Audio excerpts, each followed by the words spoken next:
end sports Lynchburg. Now, take the fast lane through the topics that matter across the Commonwealth. This is the Fast Lane with Ed Lane. Sometimes boring is actually better.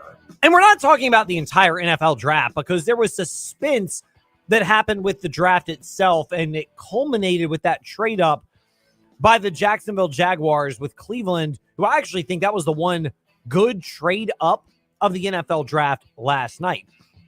But the Washington Commanders is what we're referencing here because it was the most boring of nights for the Commanders. They didn't trade up. They really didn't have much ammunition.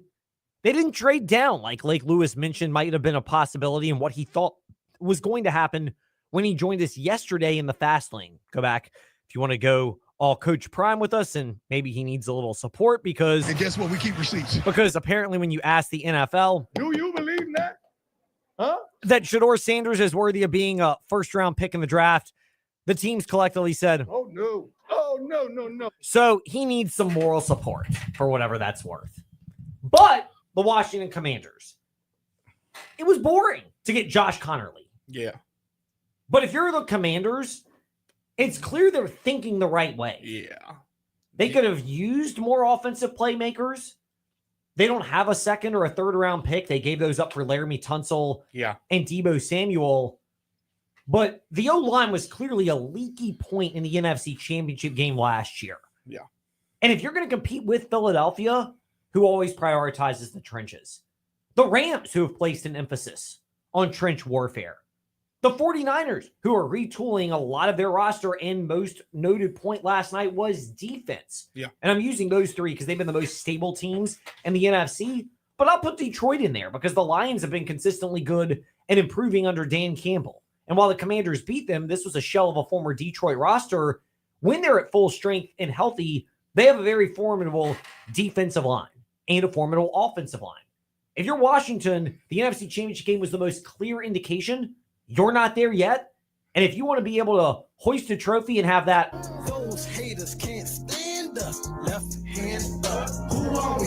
The Commanders. Your left hand up, holding a George Halas trophy because you made the Super Bowl, or a Vince Lombardi trophy because you won the Super Bowl. It does start with investing in the offensive and defensive lines. Yeah. No, I think it's important because, first off, Samuel Cosme's still coming off an injury, and you need to protect your prize piece. What's your prize piece? Jaden Daniels. And that's what they were thinking in their minds. The O-line was weak. Sure, defense, they need help. They need somebody to stop the run. They couldn't stop the run to save their lives. But, at the end of the day, they did what they needed to do. Tackles were coming off the board left to right. Go out and get the best guy out there. Josh Simmons is more talented. But I don't know if Washington's quite at the point where you're willing to take the risk, not just the medical risk, which exists, but Josh Simmons, who went to Kansas City in that ridiculous trade up from by Philadelphia, one pick, because Howie Roseman just can't help himself. More on that in the Fast Five at 5-ish in our random draft observations. But if you're the Commanders, I don't think they're quite at the point where you take the more upside-based offensive lineman, knowing that he's got some maturity challenges, whereas Kansas City, Andy Reid and Patrick Mahomes are so established that they've shown they can win with the relative lack of maturity of Travis Kelce, who is a kind of a party animal, according to a lot of people, but he's proven he can produce on the highest stage. They've survived much more high-maintenance people, most notably Tyreek Hill, because he's really talented, but they also have the structure in place. And it's easy to have that structure in place when you've got the best head coach and the best quarterback, and certainly the best coach-quarterback combo, however you want to look at it, in the NFL right now, and Andy Reid and Patrick Mahomes. Quinn and Daniels are on their way to being a great duo, a top 10 duo. But it is just 1 year. And so that's where I get it if I'm the Commanders. Connerly, a little less upside, but he's also safer and probably a better fit for them where that organization is structurally right now. And keep in mind, some of the defensive ends that got taken before him, like Abdul Carter, he kept Abdul Carter quiet most of the night. So I think that's what they're thinking. Hey, and by the most of the night, you're referring to the Big Ten championship. Yes, exactly. When Connerly's Oregon Ducks beat Abdul Carter's Penn State. Exactly. So when you're facing guys like Micah Parsons, Jalen Carter and that whole front seven of the Eagles defense. And whether we want to make fun of the Giants or not, Brian Burns, Abdul Carter, Dexter Lawrence, you need a guy that can handle that type of physicality that Simmons wasn't medically cleared to handle yet. No, and the thing with Simmons is, and it fits Kansas City and Philadelphia, who I think got two of the higher upside players that fell because of medical concerns. Yeah, but Campbell will be ready way before Simmons, too, Yeah, though. I mean, Campbell will, both of them may be midseason returnees depending on how the franchises play it. But Philadelphia has enough pass rush depth elsewhere that they don't have to get super aggressive with the player they hope can declare holy war on the NFC and Jihad Campbell. I don't know why they traded up for that because the Chiefs had no indication of getting Jihad Campbell. I don't know if they got scared or if Roseman was like, you know what, let's trade up again. Can we just mention how the Eagles get so lucky in the draft, man? Your Philly Eagles always feel like get the best players out there. And Jihad Campbell, even with the injuries coming back from, there's so much upside.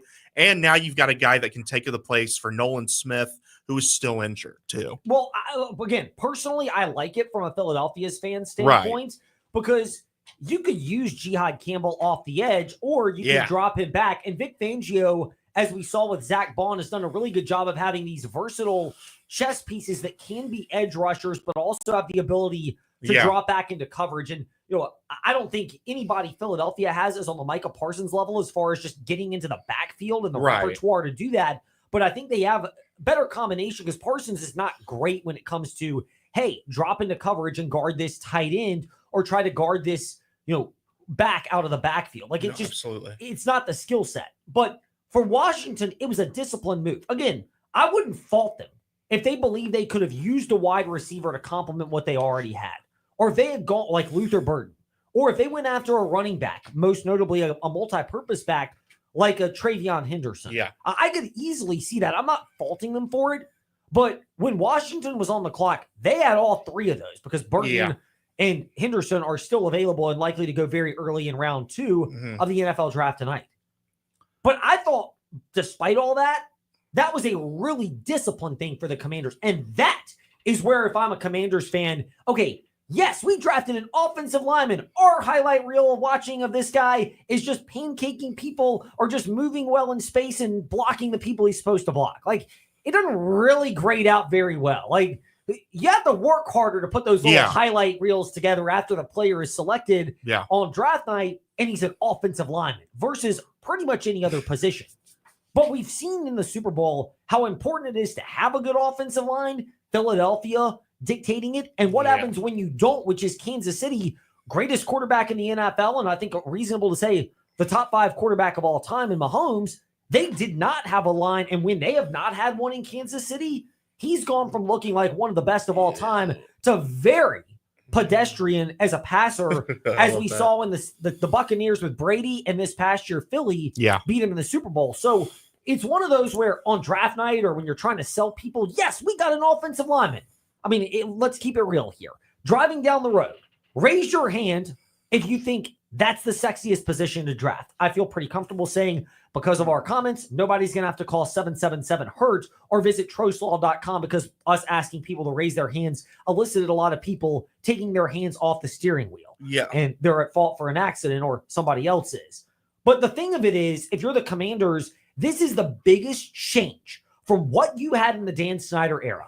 How often did Dan Snyder get mesmerized by the shiny objects when it's free agency? Let's go after aging veterans like Adam Archuleta or Mark Carrier or Bruce Smith Donovan or McNabb. Donovan McNabb or any of those type of people where you're just sitting there going, these guys have nothing left in the tank, but he's going to overpay. And then there's the draft where he went after guys, and God rest his soul, but Dwayne Haskins, because Haskins went to school with Dan Snyder's kids. That may be a good feel-good story, but I mean, really, like, I'm not sitting there thinking, hey, the people I'm going to hire in 15 years, if I'm still in a position where I could hire people, I'm going to hire them just because they went to school with my 2 sons. Yep. Like, that's poor logic. And how often on draft night have the Commanders gone for, ooh, shiny object, ooh, I can't help myself, like the classic entrepreneur syndrome. When it comes to football, sometimes you got to pump the brakes on that and exercise some discipline. Yeah. And when you're in the roster building phase for the Commanders, people think surrounding Jaden Daniels with weapons. Well, one of the best weapons is he can be upright Yep. and dissect the field. Yep. And offensive linemen are weapons when you put the right ones together. And the Commanders deserve a lot of kudos for how they handled the draft last night. I agree. Definitely one of the best moves for them. Again, is this an A+ hire? No, because I don't think No. Connerly No. is an A+ talent. A-, solid B+ Yeah, for me. I think that's about right, TJ. He's a guy that's got right tackle potential. He can easily play inside at guard as well. And if you think that's the right spot, great. You've got a guy that can play there. But he's got versatility. He'll have a spot on the offensive line, and you can get creative if you're Washington. And you've got the left tackle, you think, with Laramie Tunsil having a fire under his butt, not necessarily in the gas mask bong this time, Right. but a fire under his butt. You've got that. Cosme can return healthy whenever he's ready. Center's been above average for the Commanders, but we got work to do there. Absolutely. But they've shortened it up so slowly but surely. This is how you build the right roster around your quarterback, is you fortify him. And as Bill Walsh used to always say, and again, God rest his soul, but Bill Walsh is one of the best football minds of all time. Yeah. He used to always say the last position you address is wide receiver. It's when you've got your defense intact, you've got your quarterback ready, and you've got him protected and supported with everything he needs. Then you get the pass catchers. And Washington, they got a good one in Terry McLaurin. Like, it's not like they have a slouch. They added what they think. I have doubts, but I get the logic. A versatile playmaker in Deebo Samuel. Yeah. But going after a luxury piece like another wide receiver. And they can upgrade at running back. But what also makes a good running back look a little bit better is an offensive line that can open up more holes for him. Yeah. And that's where the Washington Commanders, I think, are. And that, again, it Yeah. all ties back into why I'm not giving them an A+ because it's not great talent. And if you have more resources, maybe you move up for someone else. But this is just a solid, right down the fairway pick for the Commanders. Yeah, this is a deep running back class too, enough to where you can find your Alfred Morris. Yeah. Like you could say in the future. You could, or other players that fit that particular description. Meanwhile, when we return in the fast lane, we'll describe the other things you might have enjoyed from the NFL draft last night in the Fast Five at 5-ish. Plus, we've gotten some feedback on the biggest storyline that popped up of all time. Do you believe that? Well, a lot of fans have said No. that they don't believe the NFL and the people that were making draft picks made the right decision when it came to Shedeur Sanders falling out of the first round. We'll weigh in on that too. This is the Fast Lane, a shortened edition till 5:30 when Virginia Tech baseball takes over right here on the VTR in Sports app, and ask that smart speaker, open VTR in Sports.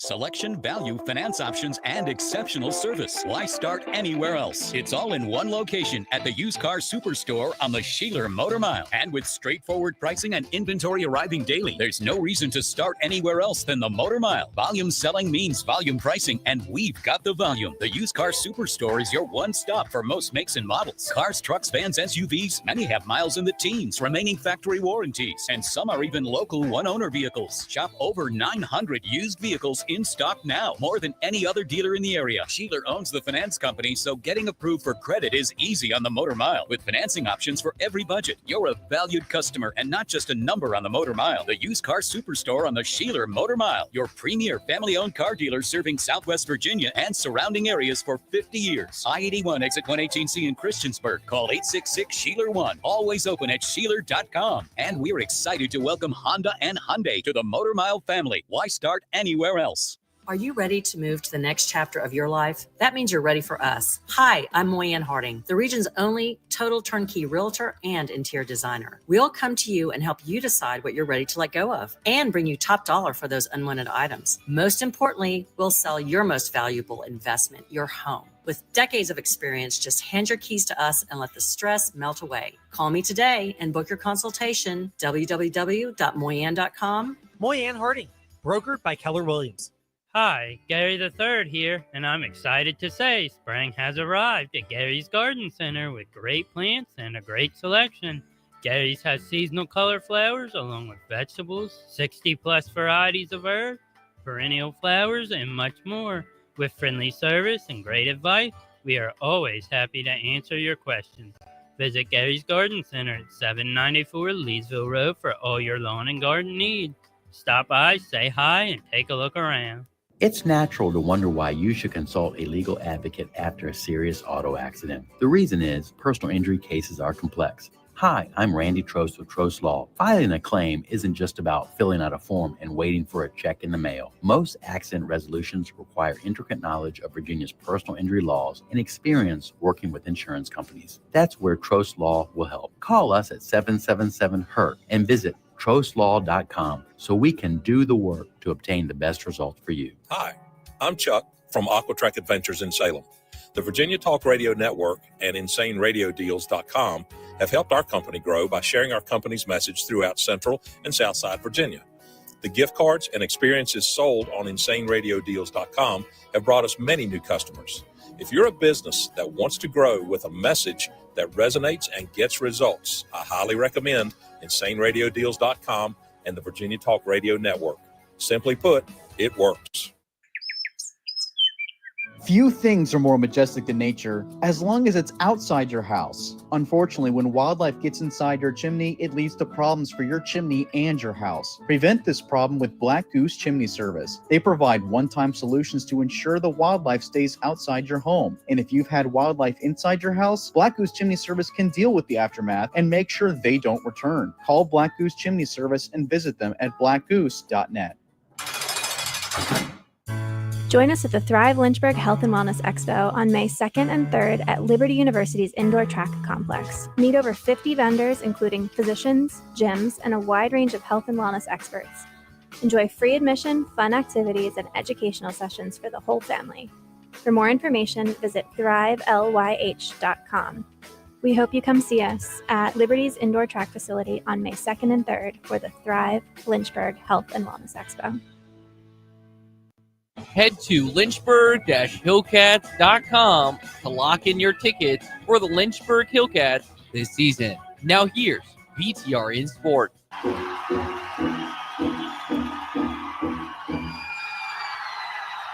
Step into the Fast Lane 24/7 at Trey Lyle VT and Fast Lane Ed Lane on Facebook, Twitter, Instagram, YouTube, and wherever you listen to podcasts. Now, back to the Fast Lane. Well, it's time. The Fast Five at 5-ish and 5 thoughts on the NFL draft last night. I promise we will get back to other topics, tech, UVA, and more when we resume the Fast Lane on Monday, including covering the Commonwealth, your teams and topics, as you can always trust us to do that, and more starting next week, because what else is there to discuss? But we know what to discuss right now in... It's time for Fast Five at 5-ish. 5-ish minutes on 5 relevant topics done around 5 p.m.-ish. Ish, because our counting skills are kind of ish. Let's start with number 5. I'd like to think that we're pretty good at teases here in the Fast Lane, but the NFL executed one of the best teases as there was a captive audience. I haven't seen the figures of how many people tuned in for round 1 of the NFL draft last night on all the combined platforms in which it was aired. But in the middle of the draft, they announced that the schedule release, and there's a presenting sponsor for this, by the way, will be held in a couple of weeks, 3 weeks. Wednesday, May 14th at 8 p.m. on, conveniently, NFL Network, NFL.com, the NFL app, and NFL Plus. It's quite convenient the NFL found the right time to make this announcement. They have, I wouldn't say fully monopolized the calendar because June is kind of a dead period. And frankly, the early portion of July, there's not a lot going on. And, I'm okay with there being times where there's a little less NFL in our lives, as much as it's a driving factor for things that we discuss. But, I mean, this is just a brilliant move by the NFL to use their captive audience to their advantage. The May 14th schedule? Yes. Yeah. I heard about that. Yeah. Releasing the whole thing, man, on May 14th. And they held the draft pick before they announced it too. So that was kind of smart. So we pivot away from that to things that you might say are not all that smart in number 4, that being the NFC South, because there are plenty of Carolina Panther fans in our audience. Yeah. I didn't like the pick of Tetairoa McMillan. He might be a great pass catcher, but their defense has so many issues. And when you got Mykel Williams, you got Jalen Walker, you have other edge rushers and defensive tackles that you could have drafted. I get it, but it goes back to what I was saying earlier. I am a bigger believer in the wide receiver should be further down the list of priorities. And when you have a lot of holes, and newsflash, the Carolina Panthers have a lot of issues and a lot of holes, Teterow McMillan, I think, can be a great wide receiver. It's just, I don't think he solves as many issues and changes the complexion of the Panthers. Meanwhile, the Atlanta Falcons, James Pierce Jr., the fact they traded back into the first round is one thing for him. Teams like the Rams that trade like the first round pick this year and get a first rounder next year, probably going to be higher for the Falcons because I don't think the Falcons are going to be spectacular next year. So that's one of them that popped up. I will say this. While James Pierce Jr. seems immature for the Falcons, the other side of it is Jalen Walker, the edge from Georgia. A lot of people view him as very mature. Yeah. And at Georgia, he was tasked with, and if you looked at Georgia's history, a police blotter, it would back this up. There are a lot of high-strung characters. So that's one of the positives. The one wide receiver I'll say I thought was good was Tampa Bay with Emeka Egbuka. I don't think he'll ever be a number one wide receiver, but he's kind of a 1A, again, right down the fairway. Yeah. He is as solid and professional as it gets. I don't think he's quite got the explosiveness that you want from a lot of these number ones, but you know what you're getting, and he's a real good transition piece because I don't know how much longer Mike Evans will be there. Chris Godwin's coming off the knee injury. It makes sense. And the New Orleans Saints, I think the biggest things they did were they got an offensive lineman. It's not going to likely boost their win prospects going forward, but people like the maturity of Kelvin Banks. Maybe he's a guard with Talisi Fuaga, who they got last year as their tackle from Oregon State. Maybe he goes to the other tackle spot, especially with Ryan Ramchek's career ending because of injuries. Yeah. But the thing I thought the Saints did the best was not adding anybody by trading back into the first round to get a quarterback. That would have been disastrous. Like, again, as an Eagles fan, I was joking yesterday, I would have loved to have seen it because I would have loved to have given up the first rounder this year for New Orleans first rounder next year, which is probably going to be a top 10, maybe a top 5 pick because I don't think they're going to be very good. But they were smart enough to not take the bait on that, even if it meant missing out on a quarterback, which leads us into number 3. Speaking of what happens with desperate teams, the New York Giants gave up a first rounder next year to the Houston Texans to get Jackson Dart. This is the one where I go, what is ownership thinking there? Because you've got a GM and a coach who are on the hot seat. So what do they care if Jackson Dart doesn't pan out and this season's a disaster? They're not going to be around to have to deal with the consequences. I got an answer for you, Ed. What is it? Desperation. Desperation. Appeasement to owner Mara. I would say that, but if I'm owner John Mara, I would say think bigger picture. Meanwhile, we've touched on the Eagles and the value of Jihad Campbell in their effort to wage holy war on the rest of quarterbacks on their schedule.